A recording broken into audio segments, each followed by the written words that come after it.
Hello everyone, সবাই কেমন আছো? আজকের একটা নিউ ভ্লগে তোমাদের সুস্বাগতম জানাই। আজ ছিল রামকৃষ্ণদেবের জন্মতিথি উৎসব আর কি। আজকের দিনে আমাদের দীক্ষার যিনি গুরু, তিনি এই পৃথিবীতে অবতীর্ণ হয়েছিলেন, তো তারই আজকে জন্মদিন ছিল। তো তার জন্যই আমরা কামারপুকুর বেরিয়ে পড়েছিলাম। আমি যেহেতু দীক্ষিত কিন্তু কামারপুকুর থেকেই, তো তার জন্য আমাদেরকে মানে প্রায়ই কামারপুকুর যেতে হয়। তোমরা নিশ্চয়ই আমার ভ্লগে দেখেছো, এর আগেও প্রায় 3 মাস আগে আমরা গেছিলাম। আর এগুলো ছিল আমাদের এই কাকিমা শাশুড়ি মানে কাকিমার মতো। শাশুড়ি মোটেই না, ভীষণ ইয়ার্কি, মানে ফাজলামো সমস্ত কিছু হয় কাকিমাদের সাথে। কাকিমারাও আমাদেরকে সবাইকেই খুবই ভালোবাসে আর কি। তো আমরা সবাই মিলে যাচ্ছিলাম, সাথে ভাইজিকে নিয়েছিলাম। আমার মেয়ে যেহেতু আগের দিন ওর ঠাম্মার সাথে মানে শাশুড়ি মার সাথে আগের দিন চলে গেছিলো বিকালবেলা, তো আমি যাচ্ছি আজ সকালবেলা। তো আমি যাচ্ছি যে মেয়েকে নিয়ে চলে আসবো অবশ্য।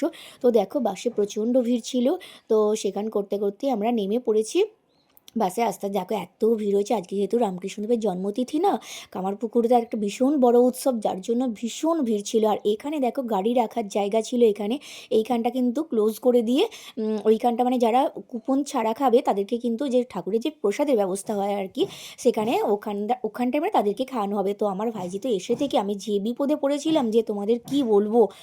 তোমরা দেখতে থাকো ভ্লগটা, তাহলে বুঝতে পারবে ও কী হারে কান্নাকাটি করছে। আমি একটুও ভাবতে পারিনি যে ও কান্নাকাটি করবে।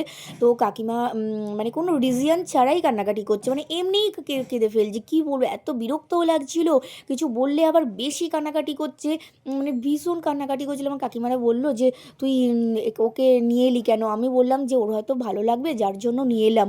তো এসে দেখি ও মা একদম মানে উল্টো কেস, মানে অপোজিট হয়ে গেছে। ওকে এনে দেখি ও প্রথমটা একটু ভালো লাগছিল না, তারপর হঠাৎ করে এত কাঁদছে যে কি বলবো। আর এখানে ভিড়ের মধ্যে দেখো যা অবস্থা হচ্ছে না, আর এই যে আমাদের মানে ঠাকুরের এখানটা মন্দিরটায় দেখতেই নিশ্চয়ই পাচ্ছ। আর ওই যে কুঁড়ে ঘরগুলো আছে, খড়ের ছাউনি দেওয়া, ওগুলোই তো ঠাকুর শুতেন বা থাকতেন। ওখানে সমস্ত বিগ্রহ বা মন্দির। তারপর এটা হচ্ছে কিসের মন্দির যেন, এই ছোট্টটা রঘুবীরের মন্দির ছিল। তো ওখানে স্নান জল দেওয়া হচ্ছে। আমরা কিন্তু প্রত্যেকেই আমরা যে যেমন পারি প্রণামী দিয়েছিলাম বাবার বাক্সার আমাদেরকে দিতেই। আর আমি যখন দেখি কেউ কামারপুকুর আসছে, তো তার হাতেও আমি আমি না এলেও তার হাতেও দিয়ে দিই। তো এখানে সিকিউরিটি ছিল আর ছিল সবাই ছিল। তো সবাই দেখলাম আজকে ভিডিও করছে, ছবি তুলছে, সিকিউরিটিরা বা অন্য কেউ মানে কিছু বলছে না তেমন। তো আজকে কিন্তু আমি ভিডিও করার সুযোগটা পেয়েছিলাম, কোনো বকা খেতে হয়নি। 3 মান্থ আগে যখন এসেছিলাম তখন কিন্তু আমি বকা খেয়েই ভিডিও করেছিলাম, সিকিউরিটি একটু বকছিল। যখন আমি মামার পরিচয় দিলাম তো তখন কিছু বলেনি, বাট সবসময় কারো পরিচয় নিয়ে সুবিধা ভোগ না করাই ভালো আমার মনে হয়। তো দেখো এখানে বাচ্চারা, এখানে যে স্কুলের বাচ্চারা, তাদেরও কিন্তু লাইন দিতে হয়েছে। মানে আজকে যেহেতু প্রচণ্ড মানে ভিড় না, তো লাইন দিয়েই ভগবানকে দর্শন করতে হবে, তাই না? আর আমি এখানে দেখো আমার বাবা ভোলানাথকে একটু প্রণাম করতে গেছিলাম, যেখানেই যাই আমি বাবা ভোলানাথের দেখা পাই। তো বাবা ভোলানাথকে প্রণাম করলাম। এবার এখান থেকে বেরিয়ে পড়ছি। অনেকক্ষণ হলো এসেছিলাম, বাবার মন্দিরে আটচালায় বসে দীক্ষার মন্ত্র জপ করলাম, মনস্কামনা মানে জানালাম বাবাকে, সমস্ত কিছু প্রার্থনা করলাম। করার পর আমরা একটু বেরিয়ে যাচ্ছি, এবার প্রসাদের দিকে যাব। আর আমার ভাইজি এত কাজ ছিল, আমাকে একটুও দাঁড়াতে দিচ্ছিল না। এবার কিন্তু আমরা প্রসাদ খাওয়ার আগে একবার আমার মায়েরা মানে আমার শাশুড়ি মা, দিদা শাশুড়ি সবাই কিন্তু এই রুমটায় ছিল। আর আমাদের মামা শ্বশুর, তিনি তো এখানকার মহারাজ, তোমরা তো আগেই বলেছি, তো জানবে নাকি জানি না, এই ছিল মহারাজের মা মানে আমার দিদা শাশুড়ি আর কি। অনেকটাই বয়স হয়েছে, কিন্তু মোটামুটি একটু শক্ত সামর্থ্য, যা আমার শাশুড়ি মা দেখে না। আর আমাদের কিন্তু ভীষণ খিদে পেয়েছিল, তো মামা এখানে অনেক ফল দিয়ে গেছিলো দেখো, সেই ফলগুলোই কিন্তু আমরা সবাই মিলে খাচ্ছিলাম। এই যে ননি আমাদের, ননিও খাচ্ছিল, কাকিমাদেরও সবার খাওয়া মানে খিদে পেয়েছিলাম, একটু বেছে বেছেই ফল নিচ্ছিলাম। আমি কিউই ফলগুলো নিয়েছিলাম, কিউই ফলগুলো এত ভালো খেতে যে, তো কিউই ফলগুলো কিন্তু দারুণ খেতে ছিল। আর শসা, হলুদ, মুড়ি যা ছিল সব একটু একটু করে নিলাম আর কি। নিয়ে ওকে নিয়ে আমি বেরোতে পারলে বাঁচি, আর বাবা কোনোদিন আনবো না, ওর মাকে আনলেই ভালো হতো। আমি ভাবলাম ওর মা তো ঘরে থাকবে, এবার আমার মাও আছে, আমার মাকে অ্যাকচুয়ালি নিয়ে নিয়ে আসবো বলে এনেছিলাম, কিন্তু আমার মা হঠাৎ করে বললো আমি সকালবেলা চান করে যেতে পারবো না, তো ওই জন্যেই আনা হয়নি। ভাইজিকে নিয়ে এসেছিলাম। আর এগুলো ছিল আমাদের কুপন আর কি।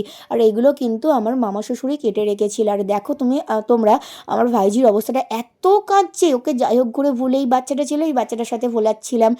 ও কিন্তু খুব ভালো মনের মেয়ে, কিন্তু রেগে গেলে কোনো মানে রিজিয়ান ছাড়াই রেগে যাচ্ছে, কোনো কিচ্ছু বলার উপায় নেই যে কি বলবো। ওকে আমি বলছি যে যত বলছি চুপ কর, তো তত দেখি আরোই বেশি কাঁদছে। তো দেখো যাই হোক করে খেতে বসার এখানে নিয়ে এলাম, তো এখানেও খাবার টাবার ছুঁড়ে ফেলে দিচ্ছিল একটু। যাই হোক করে মানালাম, কাকিমারা ওকে ভোলানোর চেষ্টা করলো, ভুলেছে একটু। ভুলে দেখো আমি ওর যে পাতে হাত দিয়ে খিচুড়িটা ঠান্ডা করে দেবো সেটাও কিন্তু ওর হাত দিতে দিচ্ছে না। তো যাই হোক দেখলাম ও খেলো, লাড্ডুটা আর একটা চাইলো, আর খিচুড়িটা তো জাস্ট অসাধারণ, মানে অমৃত খেতে ছিল, এত সুন্দর খিচুড়িটা ছিল খেতে। আমি তো 2 ডাবু খেয়েছিলাম, প্লাস ভাইজি একটুখানি খাইনি, ওটাও আমি খেয়ে নিয়েছিলাম। আর লাড্ডু, পায়েস, চাটনি এগুলোই ছিল, বাঁধাকপির তরকারি দারুণ খেতে ছিল দেখো। আর এখানে কিন্তু পাতাগুলো ফেলার ব্যবস্থা ছিল, আর জল জল দিয়ে হাত ধোয়ার যেমন ব্যবস্থাগুলো হয় আর কি, সেগুলোও ছিল। তো আমরা কিন্তু আবারও খেয়ে দিয়ে এলাম একটু প্রার্থনা করতে বাবার মন্দিরে। এসেছি যখন একটু ভালো করে বাবার দর্শন নিয়ে তো যাবো, তাই না? তখন কিন্তু গেটটা বন্ধ হয়ে গেছে, দেখো আমার পিছনেই কিন্তু কাকিমারা বসে আছে, প্লাস অনেকেই আছে আর কি। আজ কিন্তু ভিডিও করতে দিচ্ছিল, কোনো কিছু বলছিল না ওরা, তোমাদেরকে বললাম। তো আমার ভাইজিকে দেখো 3খানা আইসক্রিম খাইছি, কেননা ও এত বায়না করছিল, এত কাঁদছিল, গড়াগড়ি খাচ্ছে, মানে ওখানেই বসে কাঁদতে আরম্ভ করে দিচ্ছে এরকম। ওকে যাই হোক করে ভোলাচ্ছি, দেখো কেঁদে পুরো মুখ ফুক লাল করে দিয়েছে। আর আবারও দেখো একটা আইসক্রিম খেয়েছে, ও মানে 3খানা আজকে আইসক্রিম খেয়েছে আর কি। তারপরেতে লজেন্স টজেন্স তো কিছু কিনেই দিয়েছিলাম। খেলনা কেনার একটু বায়না করছিল, তো আমি বললাম না, আর খেলনা কিনতে কিছু হবে না, কেননা আমি বেশি পয়সা আনিনি, আমার যেহেতু হাজব্যান্ড আসেনি, আমি বেশি নিজের থেকে খরচ করিনি। তো দেখো তারপরে আমরা বাড়ির দিকে রওনা দিচ্ছি। তো বলতে বলতে দেখো বসার সিট পাচ্ছিলাম, তো একজন মানে ভালো মানবিকতার মহিলা আর কি, তিনি আমাদেরকে সিটটা করে দিলেন।